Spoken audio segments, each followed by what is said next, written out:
विधानसभा चुनाव 2025 नजदीक आ गया है। सिवान में तमाम तरह की पार्टियां एक्टिव हो गई हैं। अभी राहुल गांधी का दौरा था। भाजपा के लोग भी, एनडीए के लोग एक्टिव हो गए। जीरादेई में भाकपा माले के आप विधायक हैं, यहाँ थोड़ा सा सुस्ती दिख रही है जीरादेई। सुस्ती है। हम लोग का सालों भर दौरा चलता है और पूरा जनता तैयार बैठी हुई है। किसी का दाल यहाँ गलने नहीं जा रहा है। पूरा सिवान में जनता की उमड़ी हुई भीड़ ने यह संकेत दे दिया है कि सिवान के 8 सीट गठबंधन महागठबंधन इंडिया गठबंधन के झोली में जा रहा है। इसमें किसी का चलने वाला नहीं है। इस बार बिहार बदलाव के मुहाने पर है और बिहार में बदलाव होगा। इस बार तेजस्वी जी के नेतृत्व में सरकार बनेगी।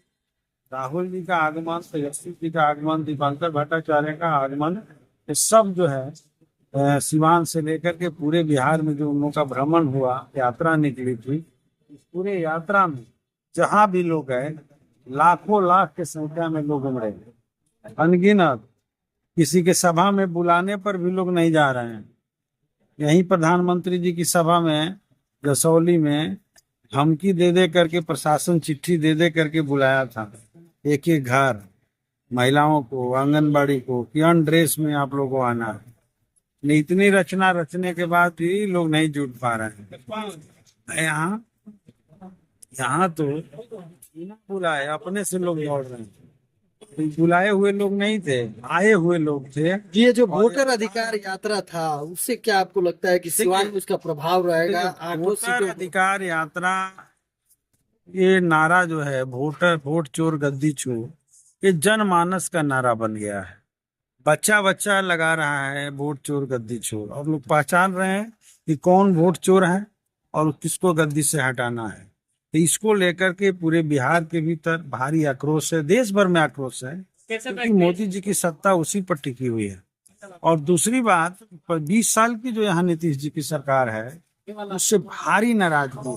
और नीतीश जी को भी भारतीय जनता पार्टी की कोशिश है कि जल्दी से जल्दी कूड़ेदान में डाल दिया जाए।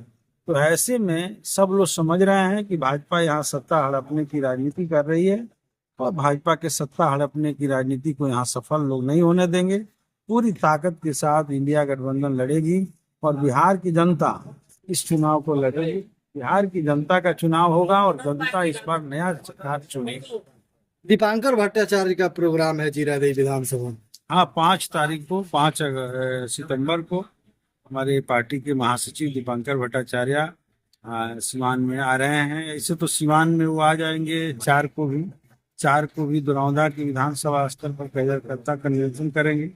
फिर 5 को सिवान में कार्यकर्ता मैरवा में सानाई मैरिज हॉल में कार्यकर्ता का कन्वेंशन करेंगे, और उसी दिन दरौली में भी जनसभा को संबोधित करेंगे। पूरे सोच से उनका स्वागत करेंगे और कार्यकर्ता कन्वेंशन के माध्यम से वोट चोरों को गद्दी से हटा करके एक नई विकासोन्मुख सरकार, जो इससे विकास हो सके, दवाई की व्यवस्था हो सके, पढ़ाई की व्यवस्था हो सके, रोजगार रोजी रोटी की व्यवस्था हो सके, जनता की हर तरह की सुनवाई की व्यवस्था हो सके, ऐसी सरकार बनाने की अपील कर रही है। एक खबर आ रही है कि जीरादेई से जो विधानसभा लड़ने के प्रबल दावेदार भाजपा से माने जाते थे, राजीव कुमार सिंह उर्फ बिट्टू सिंह, आज उन्होंने टिकट नहीं मिलने के सूरत में निर्दलीय चुनाव लड़ने की घोषणा की है। क्या कहेंगे इस पर? चुनाव लोकतंत्र में हर आदमी को लड़ने का अधिकार है। कोई निर्दलीय लड़ता है, कोई पार्टी के सिंबल पर लड़ता है। तो इस पर क्या कहना है, सबका स्वागत है।